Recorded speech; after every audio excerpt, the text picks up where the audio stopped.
শুভ সকাল বন্ধুরা। আজ দেখো সকাল সকাল চলে এলাম তোমাদের একটা পুজোর ব্লগ নিয়ে। আজ আর আমি রান্নার ব্লগ নিয়ে আসিনি, পুজোর ব্লগ নিয়ে এসেছি।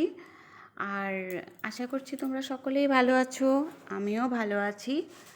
দেখো পুজোর জন্য জোগাড় করা হচ্ছে। এই যে এই আলপনাটা দেওয়া হয়েছে, আমার ছোটো মেয়ে দিয়েছে। আর এখন দেখো এখানে পাঁচালিও দিয়েছি, বিপত্তারিণী পাঁচালি। আর সিংহাসনের মধ্যে দেওয়া হয়েছে 5 রকমের ফল, ঘট বসানো হয়ে গেছে। আর এখানে ফুল, দূর্বা, তারপরে ধান সব একসঙ্গে বেলপাতা দিয়ে পুষ্পপাত্র সাজানো হয়েছে।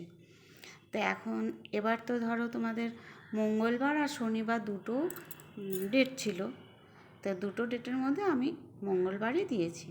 তো এখন দেখো এখানে থালের মধ্যে পান, সুপারি, বাতাসা দেওয়া হয়েছে আর তেল সিঁদুর। বিপদনাশিনী পুজোর সময় না পান, সুপারি, তেল, সিঁদুর এটা পুরো লাগেই বলো। তো এদিকে দেখো চলে এসছে আমার যা ফল কাটার জন্য। যাই সব জোগাড় টোগাড় করেছে, ফল কেটে নিচ্ছে। সব অনেক রকমের ফল আনা হয়েছে, তো একটা একটা করে সব ফল কাটছে। তো ফলগুলো কেমন কাটা হয়েছে তোমরা কমেন্টে জানিও। আর দেখো এখানে আমার গুরুদেবের জন্য যে থালগুলো সাজানো হয়েছে ওটা। আর 13 রকমের ফল লাগে, তার সাথে মিষ্টি তো আছেই। আর ঠাকুর তো বলেনি যে আমাকে এটা দিতে হবে ওটা দিতে হবে, যার যেরকম যতটুকু মনের ইচ্ছে হয় অতটুকুই মানুষ দিয়ে করে।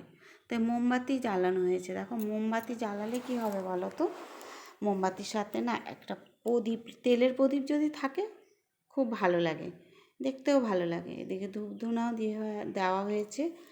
তো এদিকে ধরো যা আবার পাঁচালিও পড়ে নিচ্ছে। পাঁচালি কিন্তু আমাদের পাঁচালি পড়ে পুজো হয়েছে।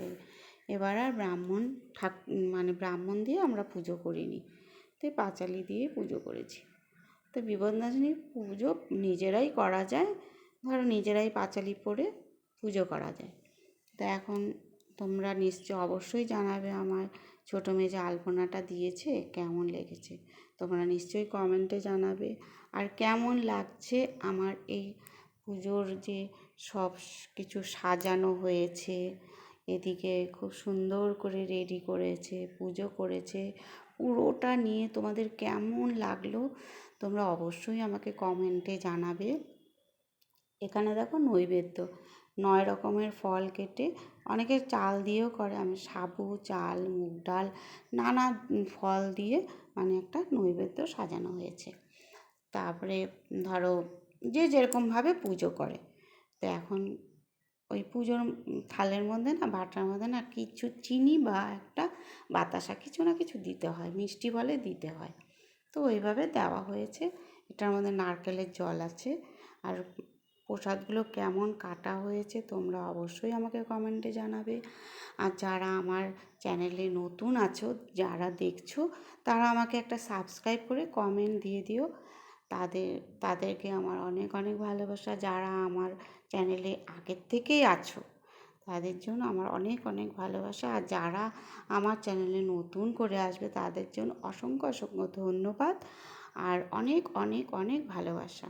তো আজকে আমার পুজোর জোগাড়টা কেমন লেগেছে, এটা কিন্তু আমার যাই সব পুজোর জোগাড়গুলো করেছে। তো এখন বলো কেমন লেগেছে, ভালো লাগলে একটা কমেন্ট করে দিও।